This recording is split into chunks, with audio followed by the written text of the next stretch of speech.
Dev Patel, vous l'avez d'abord connu dans Skins ou Slumdog Millionaire. Aujourd'hui, il devient un réalisateur avec son premier film d'action bien bourrin, Monkey Man. Il nous raconte comment il a fait et pourquoi c'est important pour lui que le film sorte en salle. There's a story my grandfather used to tell me when I was growing up. And, you know, for someone that used to run away from that part of his identity, his culture, it was something that I just thought was so cool. You know, he reminded me of Superman splitting his chest. A lot of that iconography, you know, holding a mountain in one hand. I loved it, but at the same time, not only was he a superhero, but when I grew up and started reading more about this iconography, I realized he's a hero that had lost faith in himself. He'd lost faith of his strength, his powers, and had to be reminded of who he was.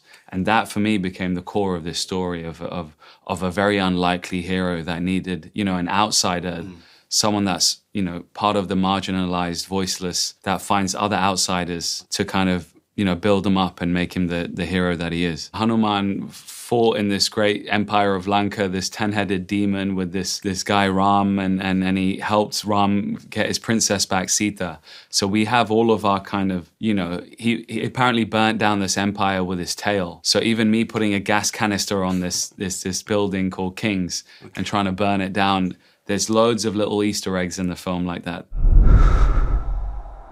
You are a beast.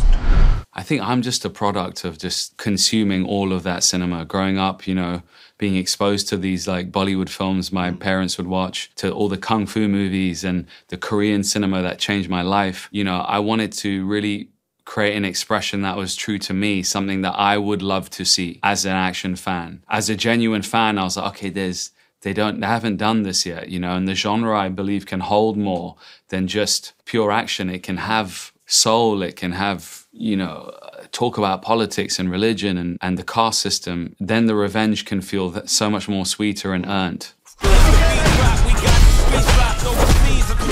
In another life, I used to do taekwondo. So I used to be good at the kicks, but I'm not as flexible now. But, you know, with this, it was actually trying to do less martial arts. So every time we'd do something that felt too martial artsy, I'd be like, it's too aware. I took a lot of cue from like, you know, real self-defense situations, the UFC, mixed martial arts, that kind of like, you know, close quarters, elbows, even biting, like whatever you can do, using anything around you to stay alive. Resourceful action. Yeah. Just the first fight scene, it snapped. My co-star accidentally broke my hand and it was very painful. But we carried on filming and I put a screw in it and then we kept going. Okay. Yeah. I want to make cinema that like you can almost smell. In this wrestling ring, I used to tell my production designer, you know, I want it to feel like a sweaty armpit. For me, that wanted the world to have huge contrast. So you go from this underground wrestling pit to this opulent private members club that no one can penetrate. You know, beautiful women, exotic, you know, people from all around the world, you know, Bentleys and nice cars, and that juxtaposition of those two worlds colliding, you know, the dirt and the earth and the unattainable wealth, those two things, you know, being forced together was really interesting for me. For me, when you look at the action genre, you do have that innate, like, climbing up the ladder. Yeah. Different bosses, Bruce Lee in Game of Death, Kareem Abdul-Jabbar, The Raid, Judge Dredd. And I was like, we can use that, you know, to represent the caste system of this club, this private members club. Poor at the bottom, kings above them, man-made gods above them.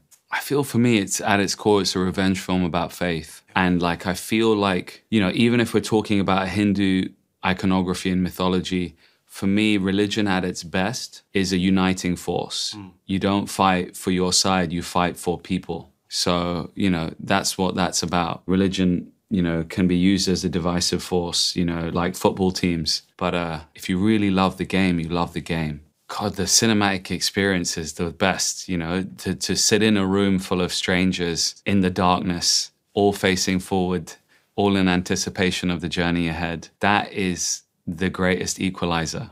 And for me, that excitement is why I love cinema as a medium.